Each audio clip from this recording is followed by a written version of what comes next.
Because really what's happening is we're in the time of channel management.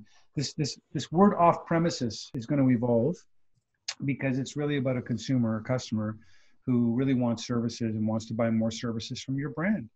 And so the only way to do that is to segment your markets out. And so the more offerings you can give in different segmentation and different channels, the more chance you have of a customer coming back to spend more money with you. What's up, Zach Oates here, author, entrepreneur, and customer relationship guru. Welcome to Give an Ovation, growth strategies for restaurants and retailers, where we find industry leaders to share their secrets to grow your business. This podcast is sponsored by Ovation, the actionable guest feedback tool that works on or off premise and is easy, real-time, and actually drives revenue. Learn more at ovationup.com. Welcome to another edition of Give an Ovation. I am joined by the phantom of the restaurant industry, the one, the only, the Erle Dardick. Erle, thank you so much for joining us, man. Hey, Zach, thanks for inviting me over. Now, I'm going to try to put your bio into a little blip for the few people who are listening who may not know you. Erle is a restaurateur, and he shared with me his story before this podcast, and I wish we would have just recorded that because it is a fascinating story.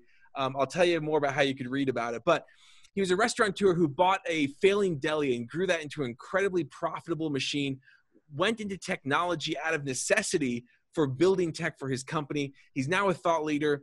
He's the founder and CEO of Monkey Media Software, the Catering Institute, Off-Premise Insights. He's the author of Get Catering and Grow Sales, the co-host of Takeout Delivery and Catering Show on the Foodable Network. He speaks around the country and has been talking about off-premise since before it was cool.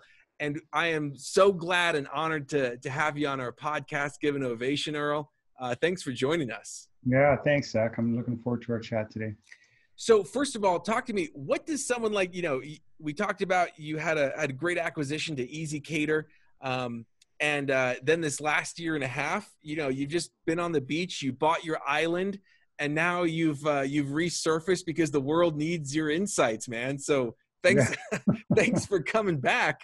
But talk to us about what you're doing, what you're up to. Yeah, well, as you said, I took some time, and it's an amazing experience to be able to sell a company. I mean, it's a big life event, and it may never happen again. And it's, as you know, Zach, it's difficult to build a company. So when you divest of it, there's a lot in that experience. And so I've been kind of processing that and organizing my family and myself since then, and then really thinking a lot about what I want to do next, because I have a lot of energy and I took some time and I've been enjoying myself. I've been riding my bike. I'm staying fit. I'm doing all that. But I find myself, just the creative side of me needs a project, So I keep getting called back to the food business. And then my phone would ring. Somebody would call me. And so I've been working with, quite a few tech entrepreneurs that are within food service. I've been doing some consulting for a number of brands and working on strategy. Pre-COVID, I was, really, really busy. And then COVID hit, and that was difficult on everybody. And so I did my best just to support my friends and my customers, past customers, and did that. And then as they settled into their new reality, I decided I was going to shut it down. So that's what I did. And that's been about 3 months, which has been great. And I've been writing, but I'm resurfacing back in sort of this new incarnation of off-premises, of what's next. And I'm thinking a lot about the industry, about my friends, thinking a lot about, what do these restaurants need to do to get through this time? And frankly, there's a lot of stuff that when I sit back and I see the same mistakes over and over and over, and I realize that just the work that I had been doing ran so deep, and it's endless. I could do it the rest of my life. There's so much, So I'm doing that. I'm going to come back to do more of that and make some investments, probably in some food technology companies, and maybe yours. I don't know. Well, we certainly are at least grateful that you're on this podcast, Erle, and grateful that you're coming back, because one of the things I found fascinating was that, you would read about off-premise, right? Danny Meyer mentions it in his book, right? He had that catering company off-premise. But lately in the last 6 months, it has turned from something that was, yeah, is it catering or off premise? I don't know. And now it is like 80% of people's businesses. It has become just absolutely essential. If you don't do off premise, you don't have a restaurant right now. Yeah. So talk to us a little bit about what do you feel, how did you, and a lot of the problems that we're seeing are things that, looking at your past, are things that you almost like, you kind of like the prophet of the food industry, like you saw these things coming. So talk to us about off premise. Yeah. How do we make it work now? Yeah, well, this has been an interesting time because the truth is, all industries are moving this direction. I mean, the automation technology is disrupting every industry. So we know that now, and it had been underway for several decades already. So it's no surprise to me that we landed here. COVID has accelerated it just because, restaurants have been mandated to close their dining rooms. And so when you have a business model that's built around dining rooms and it shifts, you're making, you're shifting. And so that's been interesting. And so what I'm seeing out there is that there's some operators who have prepared well for that. I have colleagues and that I've been speaking with and, past customers who have made the investment into their off-premises strategies. And when I say, strategies, I mean, it is a deep commitment. And I think, food service operators are learning that now. It's not just about technology. It's actually the fabric of your entire company has to shift. And this is where restaurants are really caught on their heels now. And what they've been doing is they sat back, they waited, they took too long to invest in tech. Because really what's happening is we're in the time of channel management. This word off premises is going to evolve because it's really about a consumer or customer who really wants services and wants to buy more services from your brand. And so the only way to do that is to segment your markets out. And so the more offerings you can give in different segmentation and different channels, the more chance you have of a customer coming back to spend more money with you. And it's always been about that conversation. It was always about the customer relationship. And that's where restaurants got hosed because they were relying on their point of sale transactions. They were never collecting customer data. They didn't know who their customers were. And while that was happening, the tech companies figured out that if they can get customers to come buy through them, they can take a hefty commission. And it seems to me that we got to answer our phones and we better do the deliveries ourselves, which is what the tech companies did. Yeah. And so if you look at companies like Uber Eats or DoorDash, any of these marketplace companies, they surrounded the food service operators and got really good at the things that food service operators were terrible at. Even today, I called a sushi place around the corner last night to make a reservation, because we went out first time in a long time. And, they just don't answer their phones or they don't answer them well, Yep. And that is the weakness. And then that got totally exploited by tech companies who figured out we could answer the phones better than they can. And if we have tech and drive consumers to our tech, it'll come through us. We'll give some services. We'll get the restaurants to make the food. We'll come pick it up and deliver it because the restaurants didn't want to. And we'll take our 30 points. And that's what happened. And they scaled up, they accelerated that. They raised money. They through venture money came at it and basically trained the customers of the restaurant industry to go shopping elsewhere. As a matter of fact, so much so. And even today, I look at a restaurant, you walk in the front door, what's the first thing you see? A sign on the door, Zach. Yeah, right? Order on DoorDash, right? You've seen it. Okay, like how crazy. You're paying the real estate. I'm walking in and you're sending me somewhere else, okay?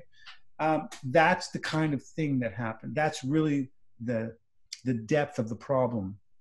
And so, yeah, go ahead. Well, I was gonna say, and one of the things that we're talking about is how it's almost like people were, they were afraid to make the initial jump into it, right? They're afraid to take that on themselves to do that delivery and the online ordering because technology can be expensive, right? And here was a company that made it really easy. You push a button and it's convenient for my customers. The problem is, like you were saying, imagine if, you went to a website, right? And they never pixeled you. They never sent you additional ads. I went to a mattress website a few months ago. I still get YouTube video ads for that mattress company. But now what happens when you walk into a restaurant, you walk in a stranger, and you walk out a stranger.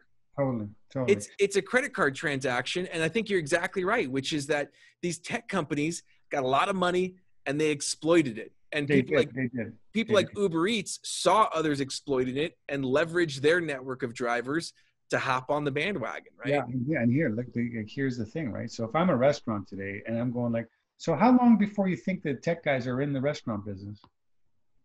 I mean, they're already in it. They're opening up kitchens. They're doing all this and that. You know, there's all kinds of models, shared kitchens and this and that and the other thing, you know, virtual brands. I mean, there's so much happening, right? Um, you know, and so the convergence of our industry between restaurants, convenience stores, ghost kitchens, caterers, grocery, it's all merging. The whole thing is merging. And so if you're a restaurant today, you are no longer a restaurant.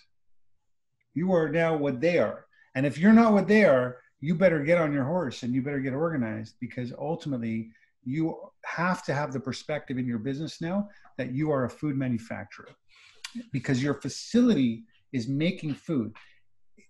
At the very, you know, essence of this thing of a restaurant, and restaurants have always been this, which are manufacturers, but they never think of themselves that way, because the culinary world is always thinking in terms of, you know, guest experience, and as retailers, they're always thinking as retailers, and retail has been hammered. And so now that's the issue. And so when you look at your restaurant, you have an advantage because you actually have a kitchen. You can make anything out of your restaurant. It's a manufacturing facility. The challenge is channel management. So when you look at off premises, when you look at, you know, your channels, you have takeout, you have catering, you have takeout on marketplaces, you have catering on marketplaces, you have catering on dozens of marketplaces, you have takeout on dozens of marketplaces, all impacting you in your little manufacturing facility. When those orders come in from all these digital channels, which, by the way, the digital channels, we are just scratching the surface here. Okay, Walmart is going to be full on in the restaurant business. Of course they are. Amazon's in already. Yeah. Okay. Yeah. I mean, they're coming. Okay. The competition for digital real estate, that's the new currency. Okay. And so if I'm Walmart, I've got millions of consumers on my websites. There's nothing for me to put a link over to Subway to go get them to order a sandwich, and I'll take my 20 points, and that's it. It's happening at scale and everywhere. It's happening. It's going to happen on here. It's going to happen everywhere. So restaurants and all food service operators need to understand that COVID accelerated this, okay? And that channel management is the thinking that we have to have now, okay? Which is, I've got a facility and orders are coming. I've got my direct consumer channels. I've got to set up for that. I need my tech. I need my online ordering. I need my kitchen systems. I need my catering systems. I need my loyalty systems. I'm fighting for that customer data. We know if they order direct that it's more profitable. I mean, clearly it is. So, yeah. So we've got to be able to answer our phones better. We need to hire a leader. We need to go get some vans. We need to spend money on technology. I mean, this is overwhelming for our industry. Like, as operators, just, you know, they can't get their minds wrapped around what's happening here. But the whole thing really is around channel management now. And you have to define those. And you have to be very, very clear about your intention and your strategy. So, for example, when you look at your takeout business, you have takeout for pickup, so customers can come pick it up here. And you have takeout for delivery. But the problem is it splits, because you have marketplace takeout for pickup. You have marketplace takeout for delivery. You have direct to consumer, different channels. Yeah. And so my prediction is what needs to happen in this thing is we need to look at the facility and we need to consolidate our menus and our production, because we're now wholesalers. Restaurants are no longer just retailers. If I'm selling through Uber Eats and my volume is increasing and my margins are shrinking or low, I'm in the wholesale business, which can work. It can work, but I got to have the volume. Yeah. In order for me to get the volume, I got to consolidate to one or two products. So I'm better off having a partnership model with those marketplaces that say, look, I'm XYZ restaurant. Here's my full menu. You can only get that direct from me. But here's three other items that you can get on Uber Eats. Yep. And it's got to be different from what I'm doing in the restaurant, so that the consumer knows that they can go to the channel they're interested in depending on what the craving is. Now, if I can design a product for Uber Eats or that channel, I can drive that volume to a production line. I can create efficiency and probably make money doing it, but I need a lot of volume. Okay. And at the end of the day, consumers want to order through you. They want to order through the restaurant because I don't want to pay my, $10 a month Dash Pass to DoorDash, right? I want to, and I know that that food is more expensive on DoorDash because restaurants are padding the margins. And so consumers aren't idiots, right? They're going to see that they're paying more and more and more for DoorDash. And when you give them an option to order through you, not only are they not going to have to pay the delivery fee, but they have one person to contact and it's going to be cheaper. It's like you create a no-brainer. It's just a matter of, and there are enough digital online ordering companies right now where that's not a hard process. I think the concept is using, not that necessarily, these DSPs are the, the enemy, but how do you leverage them to Correct. grow your business? Because I love what you said, have a much more limited menu. And Totally. like, you want the full flavor, you order through us. And by the way, it's cheaper, right? Right. Well, the differentiation between channels is the key. Now, the marketplaces have been very, very parasitic in their agreements because they haven't allowed people to have different pricing, and this is because they knew all along, right? But the challenge, it's changing now. And it's time for restaurant operators to push back and go, you know what, either you're doing it this way or I'm off the program. And everybody's afraid to do that because the guy next door is on the program. And the sensation they're getting is I'm not going to get sales. But what's the point of getting sales if they're losing numbers? Like it makes no sense. Now, what's even worse is the tech companies that have done this are themselves not making money. It's all been supported through private equity, venture capital money, to the tune of billions and billions of dollars that needs to get recovered, and that's the game. So their game is create disruption, bet on 10 horses, and they're all going to consolidate later, and we're going to win at the end because we've got one horse that owns the whole space. And we're seeing that, right? We're seeing that now. Just Eat's out of the UK has consolidated and bought Grubhub, and we don't know. We're going to see. I mean, Uber Eats has now bought Postmates. Right? Seen that. We're going to continue to see that. And so I predict it's going to be the big. It's going to be Google, Amazon. It's coming. It's so they're just getting bought up, eaten up by bigger whales. Right. So in going to like the actual owner. So I own a restaurant. I've owned it for, 15 years. We've been successful. We got our fans. Now, when you say that I've evolved into a food manufacturer, I mean, Erle, I got to tell you, as like someone, as like a restaurant owner, that's like, it's a dagger to the heart, right? Because I didn't get into this business to, make a factory. I got into this business because I love hospitality. I love making people feel better. I love filling them. I love seeing their faces. I love coming up and asking them how their day's going. I love my regulars, right? Like that's why people got into this business, so many of them. So what would you say to people who think like, I can't do it anymore if as a food manufacturer, I feel like I'm losing my soul, as Danny Meyer talks about. What would you say to those people? I would say to them that it's a mentality. It's just a framework to work in, and that you could still have your passion-based project because, dine-in is a channel. It's just a channel, and you need to create an experience. I mean, restaurants know what that looks like. They're experts at it. So just think of that as a channel, but I'm still manufacturing. I'm filling that channel from my kitchen. It just so happens my distribution point is on a plate and it goes to the table. Now, whether that goes in a lunchbox and gets delivered by Uber Eats, I mean, it's the same, right? There's no difference. And so I'm talking where I'm operating is I'm operating down at the menu level in terms of what are all the different ways that you can use your flavor profiles, your ingredients, your packaging to differentiate the channels, to create value in each of those channels so that customers have more reasons to come back and spend more money with your brand.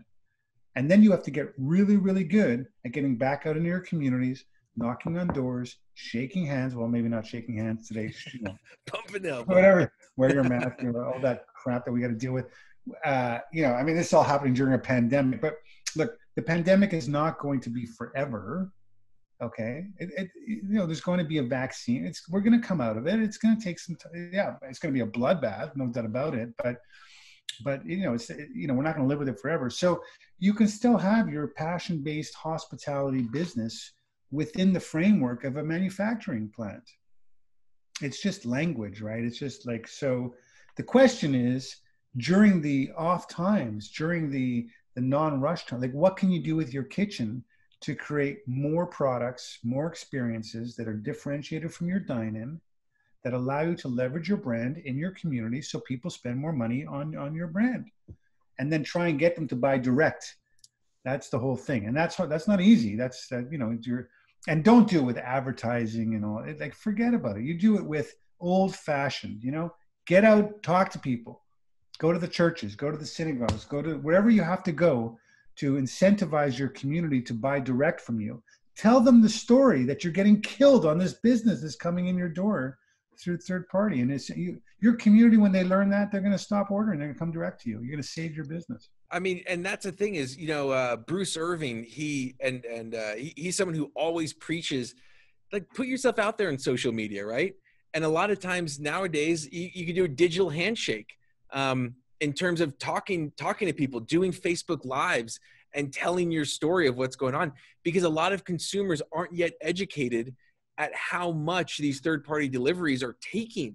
And the fact is, like you're saying, it's not even profitable for a lot of these businesses, but they're still on it because they're afraid not to be, right? Yeah, it's a tough environment, and it is going to shake out though, because they can't fund forever. At some point, right, these companies have to rationalize. Now that brings us to the point that you talked about, was pricing, right? So consumers have not yet taken on or digested the true cost of delivery. It's all been subsidized. It's coming out of the pockets of restaurant operators, all food service operators, really, and it's going to expand. We'll talk more about that in a second. And then it's coming out of the funding that is coming through to these tech companies. It's all been subsidized. So at some point, the true cost of delivery has to pass through to the consumer. We don't know what they're going to do. We don't know where those thresholds are, And it's also crossing over. For example, I was talking yesterday with here in Vancouver with a guy that he's got a factory. He's got a soup factory, makes soup. Always, he's got a retail in his soup, but he's a wholesaler, has been for a long time. And he told me that Uber Eats called him and has asked him to come up with a program for home delivery. So he's going, okay, new product, non-competing, don't have anything like it, different channel. He's pricing it, packaging, and everything, and he's getting a retail dollar through that channel, which of course is, Uber Eats is getting their commission, and that program is working beautifully. He's making money in the channel, yeah, right. But it's a different business, Zach. It's like a brand new business. Yeah. And so that's the kind of thing. So Uber Eats, DoorDash, all these companies, they are crossing over across all food service purveyors. They picked on the restaurant industry because that was the weakest link. Restaurants were weak and they were vulnerable. And that's what's, really difficult about, this environment that's been created, and why I've been so vocal in our community, because, frankly, I'm all for competition. I think it's great, but, the parasitic behaviors, of targeting consumers, hijacking URLs, putting on, central phone numbers. I mean, even Google's guilty of it. Yeah. You Google, Zach's Deli, it says order online. You click there and it goes through Grubhub. I mean, come on.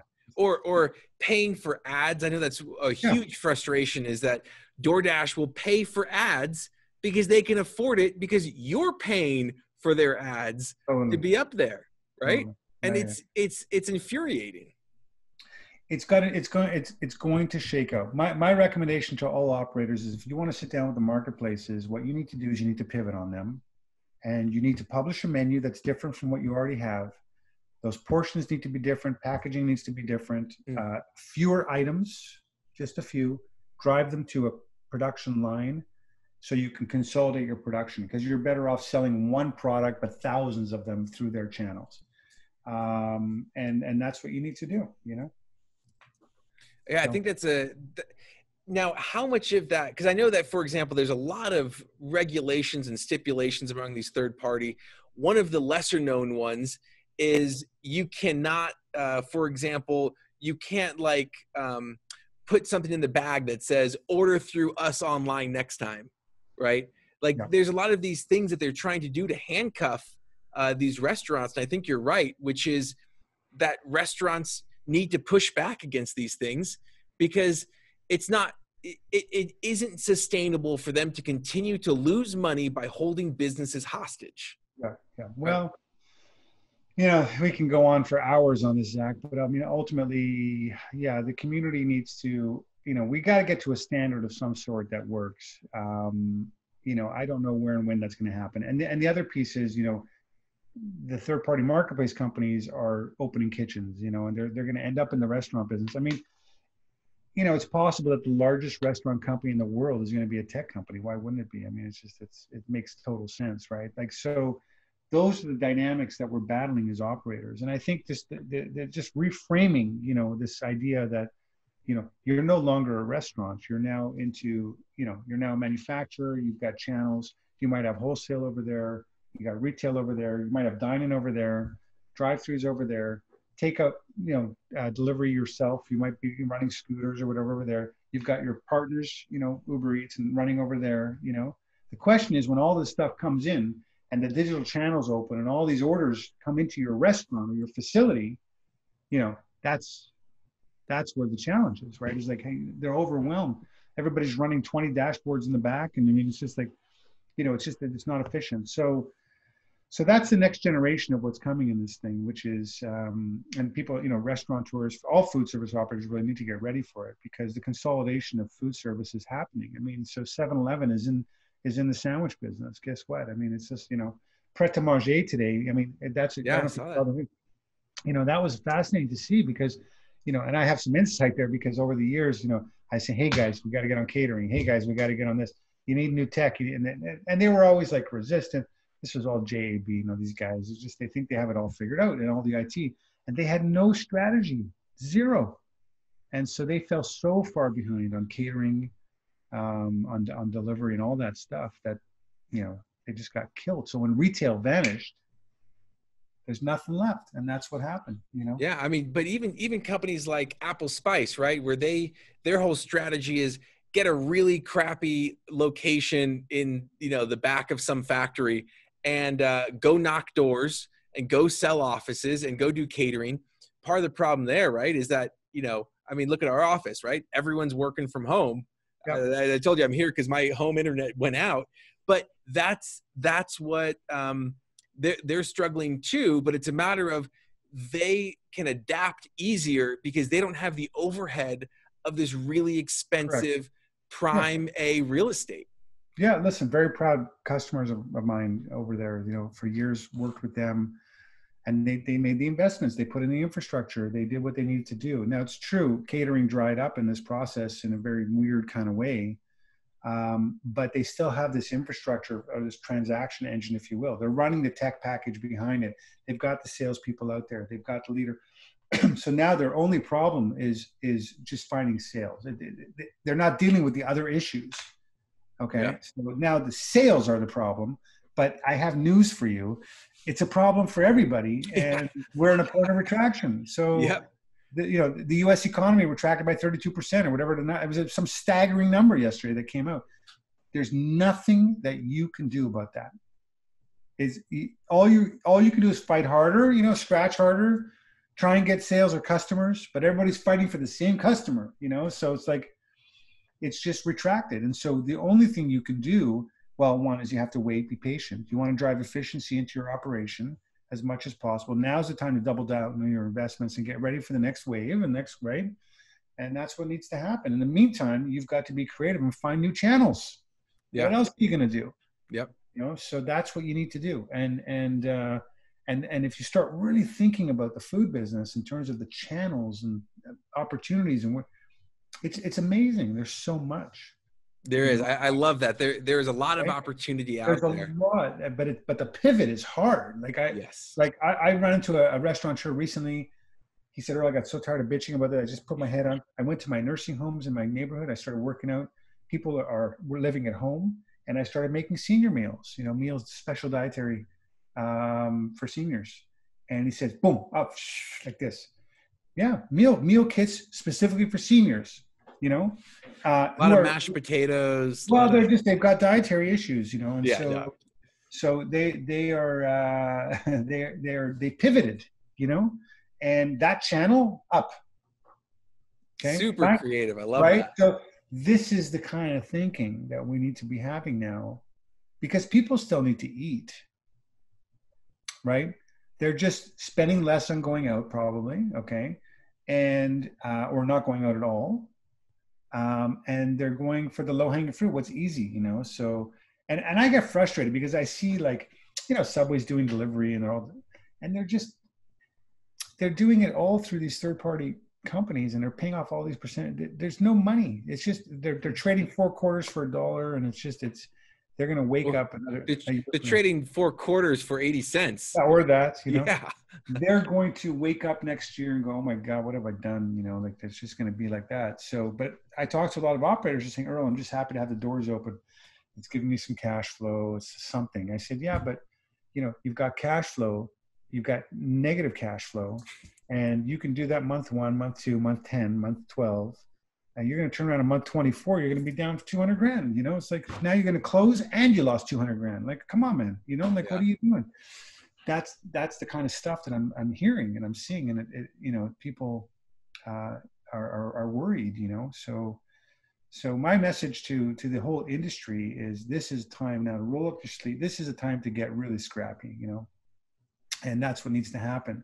And operators need to push back hard on all their channels, renegotiate their agreements, reorganize their products, their packaging, their experiences, and go after the profitable channels. And the ones that aren't, I'm not so sure, you know. So that's what we're dealing with right now. And in the franchise environments, especially, you know, which is amazing to watch. I mean, you know, I'm working with some of the largest franchise companies in the world, and I'm watching their franchisees, you know, who are just like, I mean, it's like imagine you're in a, you know, a big, you know, an ocean full of water. The water's up to here, man. It's like, you know, they're coming up for air. You know, it's like, it's so difficult, you know. And so what are the franchisors doing about this? You know, I mean, there's only so much you can do on fee reduction or free deferrals and all that stuff. All these government programs are going to disappear.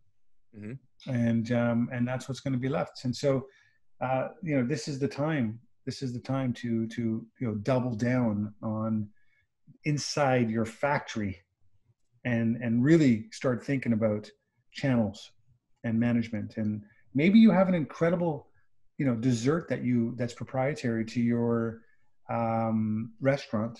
It's a signature product, and you know, and maybe you have that one product and make that available through Uber Eats. Best brownie in the city, man. You know, available late night. All the stoners can order it after midnight or whatever, you know. Dude, Earl, I feel like we could talk for 50 podcasts just about this, man. I have so much enjoyed having you on. Earl, here are my key takeaways. 1, all industries are going to automation, right? And so we need to invest in off-prem in the restaurant space, because COVID didn't invent these problems. It accelerated the solutions. 2, you are no longer a restaurant. You are a food manufacturer, but don't lose your soul with that, because 3, get out a whiteboard, write all the channels and get a strategy for each of them, knowing that digital data is the real estate. That's the currency that you need to do. Dine-in is a channel. You can still have your soul there, but don't worry about that. 4, consolidate menus for third party, because eventually, you know, you got to push back against that. You got to consolidate. You got to have a strategy for those third parties so you're not losing money. And then lastly, this is the time. It's war zone, man. Put on that paint, get out on the field, get scrappy, push back. Love that. So Earl, how do people find you, follow you? Because you are one of the top must follow people in the industry. Yeah. You know, the best place to get me is on LinkedIn right now. I'm working on some ventures. I'm looking at some tech companies. I'm looking at some stuff and some consulting I'm doing. But LinkedIn is the best place for now. But that might change over the next few months. We'll see. Okay. Well, Erle, today's ovation for coming out of retirement to help shed some light on where we should go as the restaurant prophet. Erle, thank you so much. Today's ovation goes to you, man. And appreciate you having you on. Thanks for having me. Talk soon. Glad you were with us today, and thank you. thank you to the risk takers, the troublemakers, the crazies who are keeping this world clothed and fed. You're the ones who deserve an ovation. Again, this podcast was sponsored by Ovation. To see how we can help you grow your business, go to ovationup.com. Don't forget to subscribe, and as always, remember to give someone in your life an ovation today.